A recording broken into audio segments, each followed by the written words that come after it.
మరోవైపు విమానాల ఆలస్యం రద్దుపై ఇండిగో సంస్థ స్పందించింది. వచ్చే ఏడాది ఫిబ్రవరి 10 నాటికి ఇండిగో విమానాలన్నీ సాధారణ స్థాయికి చేరుకోలేవని అధికారులు చెబుతున్నారు. డిసెంబర్ 8 నుంచి విమానాలను తగ్గించనున్నట్లు వెల్లడించారు. అసౌకర్యానికి గాను ప్రయాణికులకు ఎయిర్లైన్ క్షమాపణలు తెలియజేసింది.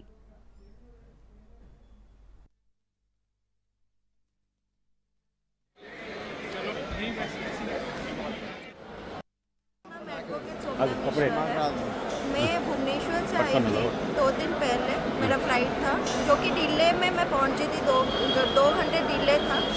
तो आज मुझे रिटर्न जाना था मेरे घर, क्योंकि कल मेरा कोर्ट में केस है। तो इसी वजह से मुझे 4:30 बजे फ़्लाइट लेना था इंडिगो का। अभी कल रात को मैंने जब मतलब टिकट्स बुक किया तो वो लोग कंफर्मेशन मेल भेजे। करेंटली राइट नाउ वो लोग बोल रहे हैं कि फ़्लाइट कैंसिल हो चुका है, और मुझे मेल आया अभी रिसेंटली कि आपका फ़्लाइट कैंसिल हो चुका है।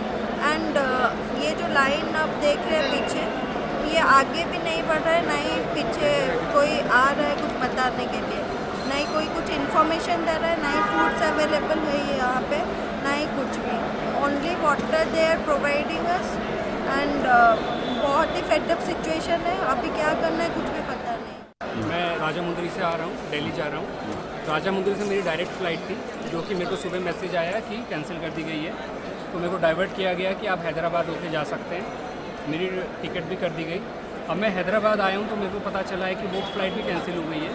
और जबकि मैं चाहता हूँ कि अब मैं यहाँ से चला जाऊँ, रेलवे स्टेशन चला जाऊँ, कुछ और सोर्सेज ले लूँ, बट क्योंकि मेरी कनेक्टिंग फ़्लाइट थी तो मेरा लगेज अंदर रखा हुआ है। मेरे जैसे कई हज़ार लोग हैं जिनका लगेज अंदर फंसा हुआ है, वो अपनी जगह पे नहीं पहुंच पा रहे हैं क्योंकि लगेज अंदर है। दूसरी चीज़, अब जो अगली फ़्लाइट भी ये लोग कर रहे हैं तो वो भी बोल रहे हैं कि वो भी हमारे हाथ में नहीं हो सकता, वो फिर से कैंसिल हो जाए। तो हम लोग कहाँ जाएंगे? मैं पहली बार हैदराबाद आया हूँ, मैं कहाँ जा सकता हूँ, होटल कहाँ ले सकता हूँ, मुझे कोई इन्फॉर्मेशन नहीं है। प्लस यहाँ पे किसी भी तरह की कोई हेल्प नहीं है, कोई हेल्प डेस्क नहीं बने हुए हैं। जस्ट जो 2 काउंटर पहले से बने रहते हैं हमेशा के लिए, वही 2 काउंटर बने हुए हैं। ये 2 काउंटर जो बने हुए हैं ये हार्डली 5 या 10 लोगों को संभालने के लिए हैं, ना कि 100-200 लोगों को संभालने के लिए। तो उनके इमरजेंसी में जो अंदर इंडिगो का स्टाफ है उसको बाहर यहाँ आना चाहिए, यहाँ पे बैठकर अलग काउंटर्स लगाने चाहिए, लोगों की प्रॉब्लम को सॉर्ट आउट करना चाहिए। एटलीस्ट जो जाना चाहता है वो जाए, जो रुकना चाहता है वो रुके। तो मेरे अनाउंसमेंट होना चाहिए इस चीज़ का। అప్రాక్సిమేట్ 1 మంత్ అయిపోయింది బుక్ చేసుకొని. అది ఆల్రెడీ నాకు నిన్ననే షెడ్యూల్ అయింది, అది క్యాన్సిల్ చేశారు. మళ్ళీ రేపటి కోసం బుక్ చేశారు, అది రేపటి ఇవాళ కోసం బుక్ చేశారు, అది ఇప్పుడు కూడా క్యాన్సిల్ అయిపోయిందని చెప్తున్నారు. అంటే మాకు ఏదైనా ఇన్ఫర్మేషన్ ఇస్తే బాగుంటుంది. ఏం ఇన్ఫర్మేషన్ లేకుండా మేము రిమోట్ తీసుకొని ఇక్కడికి వచ్చాము, ఏడ పెట్టుకొని లేదు. మాకు ఇంకొక ఆప్షన్ కూడా మాకు లేదు. మాకు అంటే మేము మార్నింగ్ వచ్చాము, ఇప్పటికేం చాలా టైం అవుతుంది. వాళ్ళు ఏమంటున్నారంటే ఏం సమాధానం కూడా చెప్పట్లేదు. అక్కడ లైన్ చూస్తేనేమో అంత పెద్దగా ఉంది, మేము ఆ ఇరుముడు పట్టుకుని ఎంతసేపు నిలబడాలి స్వామి. మాకు ఏ ఇన్ఫర్మేషన్ కూడా జస్ట్ వితిన్ ఇంతకుముందు హాఫ్ అన్ అవర్ క్రితం కూడా ఫ్లైట్ షెడ్యూల్ అని చూపించింది, మేము అందుకే వచ్చాము, లేకపోతే మేము రాకపోతుండే. అమౌంట్ రిటర్న్ ఇస్తామని ఏం చెప్పాలి స్వామి, అది ఏం రిటర్న్ లేదు, ఏమీ లేదు. వాళ్ళు ఏమి ఇన్ఫర్మేషన్ కూడా చెప్తలేదు. ఉన్న స్టాఫ్ కూడా ఏం మాకు రెస్పాండ్ ఇవ్వట్లేదు. నెక్స్ట్ ఏం చేద్దాం అనుకుంటున్నాం? మాకు ఇప్పుడు ఆల్టర్నేట్గా ఏదైనా ఫ్లైట్ ఉంటే మాకు బాగుంటుందని మేము కోరుకుంటున్నాం. ఇండిగో వాళ్ళనైనా ఎవరినైనా కానీ మాకు ఇది ఒక హెల్ప్ చేయండి అని చెప్పి మేము. పేరు నిఖిల్ అండి, నేను సంగారెడ్డి నుంచి వస్తున్నాను. యాక్చువల్గా ఎన్నో రోజుల నుంచి వారణాసి ట్రిప్ ప్లాన్ చేద్దాం అనుకుంటున్నాము, కాకపోతే కుదరలేదు. సడన్ గా మేము వారణాసి ట్రిప్ ప్లాన్ చేసాము, ఇండిగో నుంచి ఫ్లైట్స్ బుక్ చేసుకున్నాము.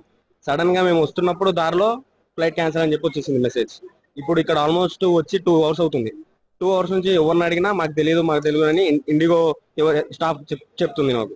మేము ఇప్పుడు ఎయిర్ ఇండియాలో కానీ ఎయిర్ ఏషియాలో కానీ ఫ్లైట్స్ బుక్ చేసుకున్నాం అనుకుంటే సడన్ గా ట్రిప్స్ కాస్త 2x 3x కి ఫేర్స్ పెరిగిపోయినాయి. ఇక్కడ ఎంప్లాయీస్ కూడా ఎవరు కోఆర్డినేషన్ కానీ ఏమీ లేదు. ఆల్మోస్ట్ 2 అవర్స్ నుంచి ఫెసిలిటీస్ లేదు, వాటర్ లేదు, ఏమీ లేదు, కూర్చోడానికి స్పేస్ లేదు. ఇది పెద్దగా అయిపోయింది ఇష్యూ. ఆల్మోస్ట్ 3 డేస్ నుంచి ఇదే అవుతుంది. మేము ఏ రోజు అయితే మాల వేసుకున్నామో ఆనాడే మేము టికెట్లు కూడా బుక్ చేసుకున్నాం. సరే చాలా తక్కువకి వచ్చాయి కదా అని చెప్పి తీసుకున్నాం. తీరా ఈరోజు ఇరుముడు కట్టుకునే టైం కల్లా క్యాన్సిల్ అయింది. క్యాన్సిల్ అయిన తర్వాత ఇంకా బుక్ చేసుకున్నాం. అదేంటే ముందు ఫ్లైట్ 1:40 ఉండేది, అది కాస్త క్యాన్సిల్ అయిపోయిన తర్వాత 2:05 ఒక ఫ్లైట్ అండి. మేము బాలాపూర్ వరకు వచ్చేలోపు మాకు మెసేజ్ వచ్చింది అది క్యాన్సిల్ అయిందని చెప్పి. సరే ఇక్కడికి వచ్చిన తర్వాత పరిస్థితి చూస్తే అగమ్య గోచరంగా ఉంది. స్వాములందరూ కూడా ధర్నాలు చేస్తున్నారు కానీ ఏది మాకేం ప్రయోజనం లేదు. అందుకనే ఇక్కడ నుండి మా 3 స్వాములు కలిసి ట్రావెల్ బస్ అయితే బుక్ చేసాం. ఏదైతే ఇండిగో యాజమాన్యం ఉందో వాళ్ళ వల్లనే ఏదో ప్రాబ్లం ఉంది. ఆ యాజమాన్యం వాళ్ళు ఎవరు స్పందించట్లేదని తెలిసింది. ఎంత కూడా 9వ తారీఖు వరకు కూడా ఇలాగే జరుగుతుంది అంటున్నారు. ఇరుముడు కట్టుకొని బయలుదేరామండి.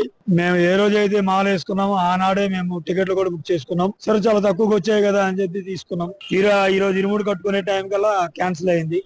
బుక్ చేసుకున్నాం.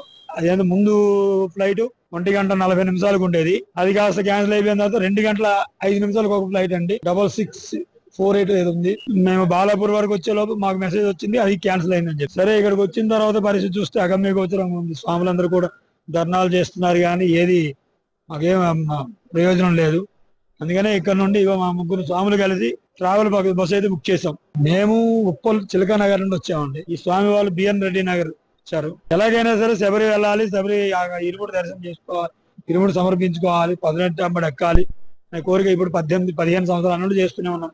కానీ ఎప్పుడు ఈ సంవత్సరం మనకి జరిగింది కాబట్టి అంతా అయ్యప్ప దైవాధీనం. ఏదైతే ఇండిగో యాజమాన్యం ఉందో వాళ్ళ వల్లనే ఏదో ప్రాబ్లం ఉంది. ఆ యాజమాన్యం వాళ్ళు ఎవరు స్పందించట్లేదని తెలిసింది. ఎంత కూడా 9వ తారీఖు వరకు కూడా ఇలాగే జరుగుతుంది అంటున్నారు. కాబట్టి ఎవరైనా సరే ఫ్లైట్ లో వెళ్ళదలుచుకునే వారు ఏదైనా ఆల్టర్నేటివ్ గా చూసుకోవడం మంచిది.